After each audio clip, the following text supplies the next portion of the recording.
All right, so we're down here at Black Diamond. This is Eddie. And Eddie, what do you do for Black Diamond? I'm a sales rep for Black Diamond. What I look for when I see a pole that's been used are the contact points. So in the upper part, you have the grip. So you want to inspect it visually, make sure it's secure, make sure the wrist strap is intact and solid. And this one's just fine. A little dirty, but showing its age really well. Going down the pole, you have some length adjustment features, like in this case, the metal flick lock. The flick lock opens and closes. It's intact. It's fine. If it were damaged, we'd replace that. In this particular pole, the pole breaks down into sections. So we're looking for any like deformed or broken areas in the sections. In this case, we had this pop-up button that was sort of seized. So we went in, like kind of wailed on it a little bit, got it to relieve itself, and then we'll lube it and make sure it's all clean and good to go, and it'll last a lot longer. Any specific lube that you use? I'm using bicycle chain lube today because it's what I got. But any lube works for the most part. I do not recommend using solvents like WD-40. Okay. WD-40 is not really a lubricant. It's actually something that takes lubricant away. So it's kind of weird. So then I'll keep going down the pole, looking for any damage. This pole's in great shape. And then sort of where the rubber hits the road, literally and euphemistically, it's actually more like carbide hits the road. I'm looking for wear points on the tip area. So in particular, is the carbide good? And in this case, as you can see, there's a decent amount of carbide left, so it's really good. Is the tip itself intact? The tip is just fine. It's a flexible tip, so it can deform and move as it hits the earth. And then if the hiker wants a basket, make sure the basket's in good shape. Baskets aren't needed in the summer normally, but for someone who's early crossing big snow fields or way up in the mountains, a basket is sometimes helpful for snow travel. So that's how to go over a trekking pole, inspect it for wear, make sure it's got a good carbide tip to contact food, make sure the flick lock's intact, and then make sure that the grip user interface is in good shape and durable. So, yeah. How often should you do this? Visually, you should inspect the pole every time you use it because you don't want to be surprised out in the backcountry. But wear and tear for for example, a thru hiker, the primary wear areas are the carbide tip and the grip area. It's pretty obvious. Unless you have something that goes on here, like this malfunction with this button. It just needed some help. So we lubed it up and cleaned it, and it's working great. Anything that hikers can do to prevent any sort of damage to the trekking pole while they're on trail? Not particularly. I mean, you want to be careful with the lower section of any pole, specifically getting it pinned between rocks or stumps or anything of that sort, because this is where the pole is the most narrow, so it's the most vulnerable. It's the weakest down there. That's not easy. You know, you're out, you're working hard, the terrain's really rough.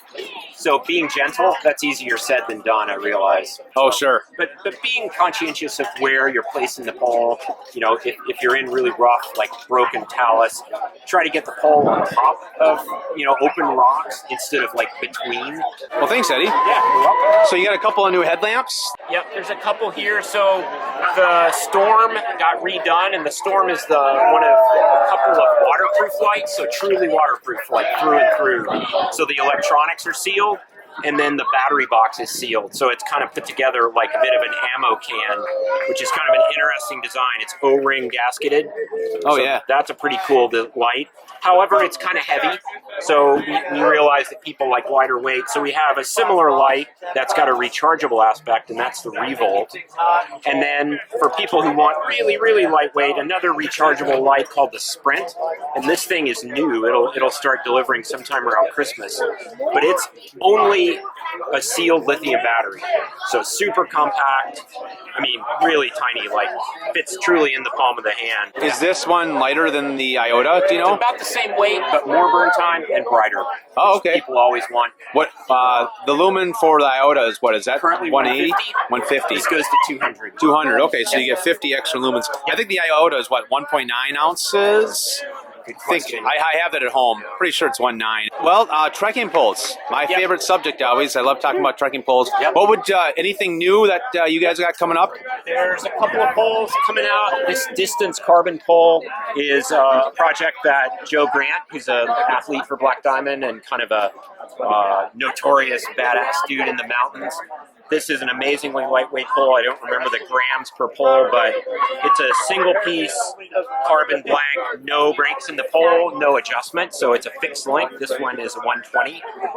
So carbide tip, foam, machined foam grip, and just grams. This thing's crazy lightweight. Yeah, it is really light. But for people who want kind of more of a jack of all trades pole, I recommend the Trail. More comfortable on the hand.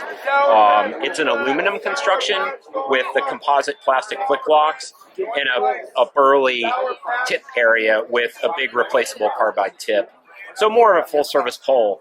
And also a much more affordable price at around $99.95. Oh yeah, that's not bad at all. So, That's carbon or aluminum? This is all aluminum. All aluminum. Yep. All right. Yep. I'm more of a fan of aluminum because I can beat them up a little bit more. Yep. I've had a lot of issues with carbon breaking me on the Yeah, pole. so carbon and aluminum behave differently when they're flexed and taken to the point of destruction. Aluminum will bend, and then it'll crease or crack, and then it'll fail. But it's a little more predictable over time. Carbon behaves differently. Carbon doesn't flex for the most part, but then it, quote, fails catastrophically. It shatters for the most part. And that's not predictable. It's a little on the black box side of things, and some people don't like that. Totally cool. That's why we still make a lot of either hybrids, mixes of carbon and aluminum, or pure aluminum. Which pair of trekking poles do you have? What do you use when you're on the You trail? know, I have a pole that I love. They're in my van, and it's a Z pole with it's an aluminum construction, but with a cork grip, and we don't make that pole anymore, and I love them. So it's a blend of lightweight, but it's still got the cork grip. Yeah, that's my. Really like that. I love the cork grip. That's my favorite grip, and I love Z poles just because you can break them down so small and stuff them away. So I hear you on that. Yep. Well, thanks, Eddie. You're welcome. Happy PCT Days. Thanks. You too.